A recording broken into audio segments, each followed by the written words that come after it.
70 survivors, 47 accused, and 7 decades of alleged abuse at one of the most storied arts institutions in the country, right here in our backyard. I'm here with Leif Kolt, who's asking a hard question. Can a county prosecutor's office already stretched to a breaking point handle a case this size, or does it belong with the state? Today on Travers Talks, the fight over who leads the Interlochen investigation. So let's get into it with Leif. Hey, Leif, welcome to the show, sir. Good to have you.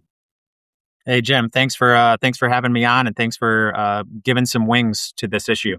Yeah, it's really an important issue, and I don't think it's probably got the attention that it needs to have gotten. And that's unfortunate. Sometimes that happens, but you are certainly leading the charge on this, sir, and I think the community is going to be extremely happy that you are. Before we get started with, your part of the conversation and what you're doing, I think for the people listening, I'll give you a little bit of a chronological order here, or an idea of what's been going on. And it really starts back in 2024.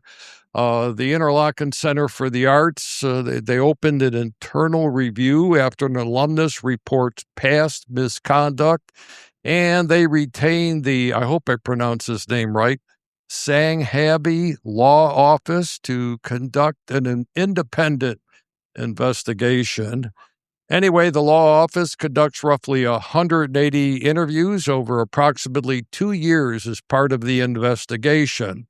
And the law office releases its 97-page report documenting 70 former students who allege sexual misconduct by 47 adults affiliated with the Interlochen, including our guy, Jeffrey Epstein. Spanning roughly 7 decades, Interlochen turns the identifying details over to the Grand Traverse County Sheriff's Office and the County Prosecutor's Office, and they issue a statement. But before that statement was issued in July of this year, the state lawmakers, they publicly tried to push to extend Michigan's civil statute of limitations for child sex abuse cases, citing the Interlochen report, and of course, they couldn't get that done, unfortunately. Anyway, on August 4th, an anonymous former Interlochen camper tells Click on Detroit he reported abuse from 1997 that was ignored at the time and isn't among the 70 cases in the report. Warning, folks, the true total could grow into the hundreds. And fortunately, and he's on the program today, the week of August 4th to the 7th, Traverse City musician and civic activist Leif Kolt launches the Justice for 70 petition, calling on Grand Traverse County Prosecutor Noel Mogenberg to refer the case to the Michigan Attorney General's office. And Mogenberg said on August 7th that she's flagged about 10 or 15 cases as potentially viable under the statute of limitations. So, Leif, my friend, you've got a petition going. Where are we? What's going on with the whole deal? And by the way, I had Mogenberg on the podcast, last year sometime, towards the end of the year. But more importantly, she will tell you that she is way understaffed.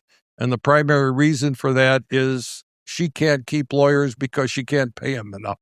So go ahead, sir. Talk to us. You hit the nail on the head right there, and we can get into the motivations of what spurred me on to do this. But that is exactly the main point right here. As far as the petition, right now we're sitting at 515 signatures. This has only been pushed through my private social media. Travers Indivisible did push it out once on their social media. The first couple days, it was huge. The first 4 days, we got 100 signatures every single day. It was posted on Reddit. On Reddit, it's had over 49,000 views on Reddit. It's had over let me see what we have, over 18,000 views on the video I posted on Meta platforms. It's been shared over 350 times on Meta platforms. Um, and I've talked to media. It's been mentioned in some local stories. But there's a few things that I think need to be mentioned when I say those numbers. First off, I think there's a large distrust of online petitions, and I've seen people comment on this. Everyone likes to get spicy in the comments, and rightfully so. I think everyone has signed a petition and been like, what does this actually do? What does this actually accomplish? Let alone being on the internet nowadays and asking people to click on something and give your data. That's a tough ask. So I'm not going to lie that it's frustrating when I see that, collectively over 50, almost 60,000 people have seen the ask to sign the petition, and we're only at 500 and something signatures. And then I've also talked to media. The media seems interested. I've done a few interviews with a few outlets. And then when they mention it, it's mostly quotes from the prosecutor and stats about the report. And then they just mention the petition in passing. Oh, yeah, there's a citizen's petition. So it's been a little frustrating. And when you're only pushing something through social media nowadays, you can get picked up by the algorithm. But once the algorithm has decided that you've kind of run your course, it's going to drop you back down. So I think that's why we had that peak, and it was peaking for quite a while, then it kind of tapered off. And now, until I post again on social media, we probably won't get another big push for signatures. That's why I'm very, very happy that you invited me here today, because this is exactly what we need in our community if we want people to sign the petition. This is what's going to keep it in the public conversation, and this is what's going to get more people to see it. My own personal social media can only go so far. The last thing I will say, this isn't just about the amount of signatures on the petition. And I've actually never done a citizen's petition before. So when I was researching it, I was like, how many signatures do you need? Like, what's the threshold that you would usually try to attain? How long do I put on here for a deadline? Because I know when you have a deadline, people are more likely to sign things. And I actually decided against putting a number of signatures as a goal. We are going to deliver the petition via certified mail and email to the county prosecutor's office after September 15th. So that's as long as people have to sign. But there is no signature number on there because I wanted to make sure that this didn't feel like a win or a failure based just on signature numbers, because this is about putting public pressure on the county prosecutor. It's about finding justice for the survivors who were involved in this report and the ones who haven't been named in this report yet. So while I would love to have 100,000 signatures on here, it's about getting it into the public conversation. And that is definitely what has happened with, over 60,000 views online. People are talking about it, whether they signed it or not. That's frosting on the cake.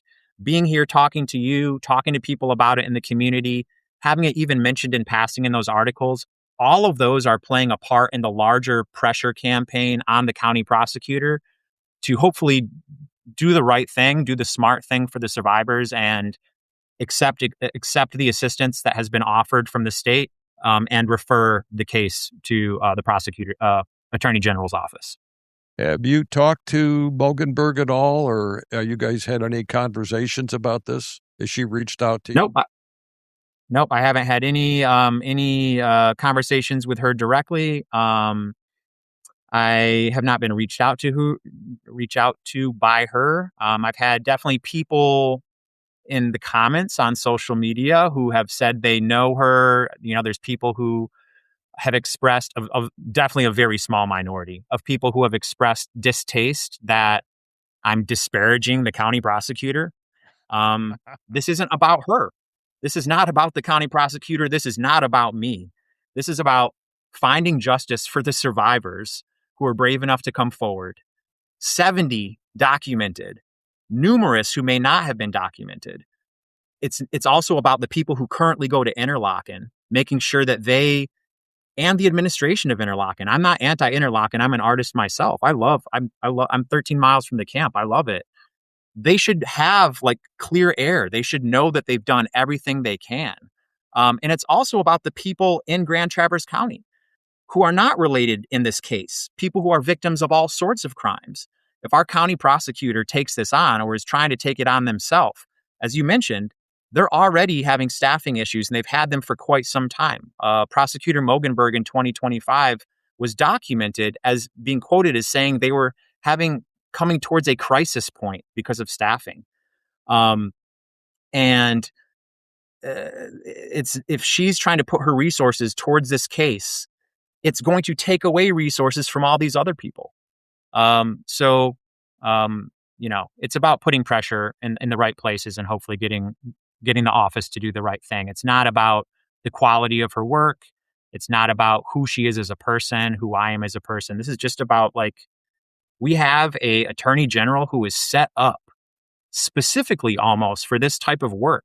Dana Nessel has done so much work. She has special survivors initiatives that she has started that look into cases that are close to or around the statute of limitations. She understands how to navigate that.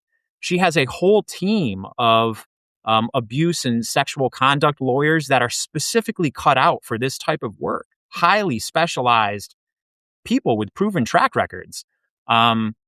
This seems to me like the type of situation where there's no reason to be like, well, maybe let's look into it first and see if we should press that button. I don't know. The second you mention Epstein in this United States, where we have seen no accountability from our federal public officials, from public officials up and down the spectrum, it seems like the time to press that button to me.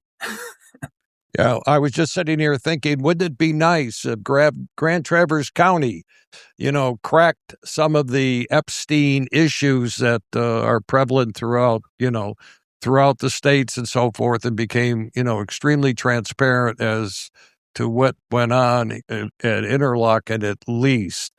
As I sit here and listen to you, I wonder if this going through Mogenberg is probably just, and I'm guessing, maybe a formality. She wants to scrub the cases a little bit to see what's there and then hopefully pass it on to the state's attorney general. I know the Lake County, Illinois county prosecutor, he has the same problem, understaffed. They just don't have enough money to keep people. And it seems like this case, I mean, if it, you say it, or they've said it's 70 and it could reach into the hundreds, it seems to me that Mogenberg, unfortunately, is not going to be equipped to handle this thing in an expeditious kind of manner. 100%. There's a few things that go through my mind as you're saying that. And again, I know she's done a lot of justice for a lot of people in our county. I worry that there might be a little bit of either ego or maybe redemption. She just had the recall petition against her. So I know, that's got to make you feel a certain way. And she obviously understands the gravity of this case. So I'm worried that she feels like a duty to try and do it herself or to dig into it. Like, I can do this, which might lead her holding on to it for too long or something, where, again, it just seems to me like the smart play and the right play, how we know we will get the most justice possible is through the Attorney General's office, no matter how good of a job she does. So I'm a little bit worried in that sense. And, she came out it was in numerous articles. I looked at the ticker specifically where I saw it from a couple weeks ago, where at the top of the article, she's saying, I've already found 10 to 15 cases that aren't past the statute of limitations that are viable cases, 10 to 15 cases. And then down further in the article, she says, well, if it's like 5 cases, then I can handle it myself. So she's already setting it up to like this expectation of, yeah, I'm going to try my best to hold on to it. But she's also saying, well, I already have more cases than. So I found that a little weird. That seemed a little contradictory to me. And I don't want to bring up the recall petition a lot because this isn't really about her, but some of the reasons that people were having that that petition circulating are valid concerns, and there can be justifications on either side. But when you add all those things together, I wish there was more public trust in our officials, not just here in Grand Traverse County, but across the United States. We are seeing an erosion of trust in our public officials. and public officials doing all sorts of things that don't always align with the best interest of the people they serve for a variety of reasons. It's not always nefarious. As you said, these staffing issues are endemic to law offices across the United States and industries outside of law. So again, you just add all that up, and I understand certain things have to be done in a certain way, but I don't remember what date it was.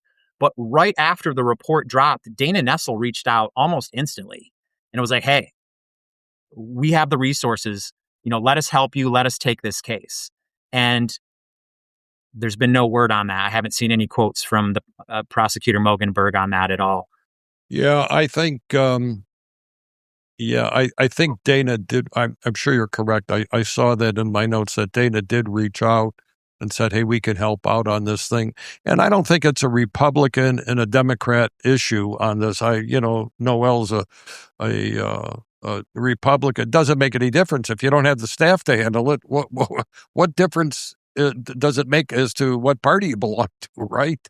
Absolutely. I mean, this is one of the issues. I hate even talking about partisan stuff in a conversation like this, because you talk to anyone across the political spectrum and they're going to say, save the kids. They're going to say, protect the kids. They're going to say, F the pedophiles. They're going to say things like that. Rightfully so, as we all should. If there's one thing we can get behind, it's the welfare of our children. So I don't think this is political at all, and I can't speak to anyone else's motivations, but I would hate if any type of partisan politics came into this. Yeah, and I Just think kind of going back to your comment about the recall, the thing I had a thought about the recall, and it's not, recalls happen throughout throughout politics, county politics and so forth.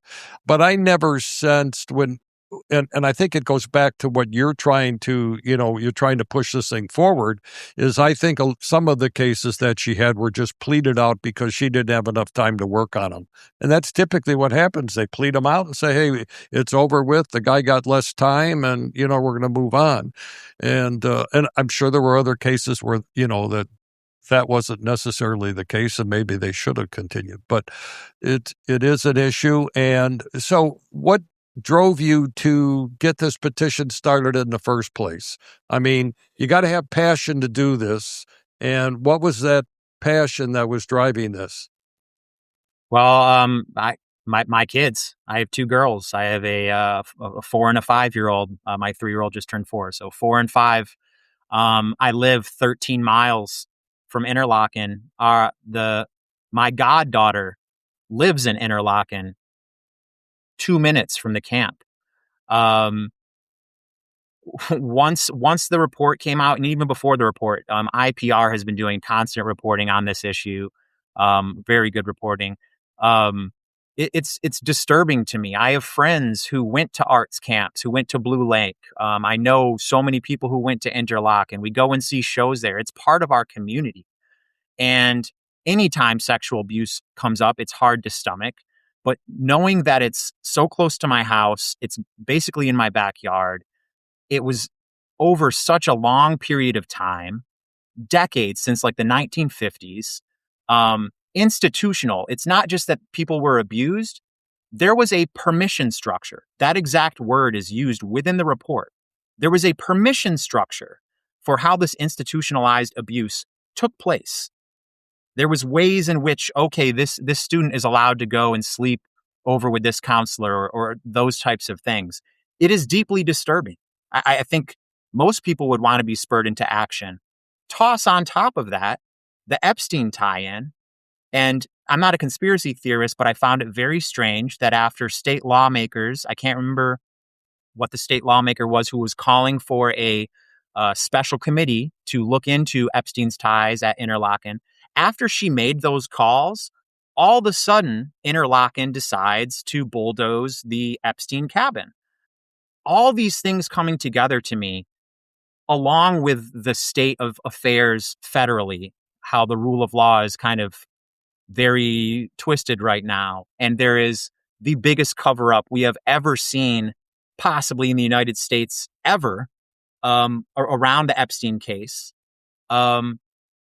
I was just at my breaking point. And it was even before,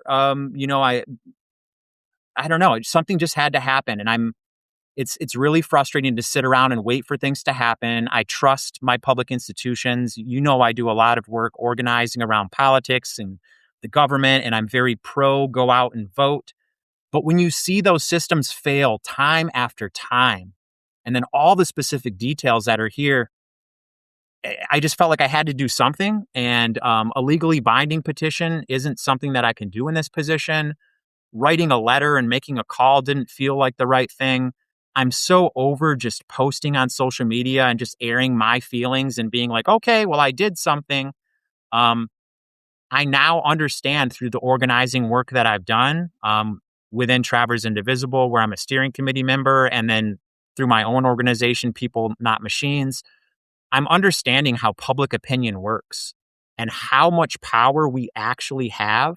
I do feel like has been a long campaign by people in power, whether they're in the government or whether they're just billionaires, to make people feel powerless. They show us time and time again that in those situations we were powerless. It builds this feeling of hopelessness. It builds this feeling of apathy.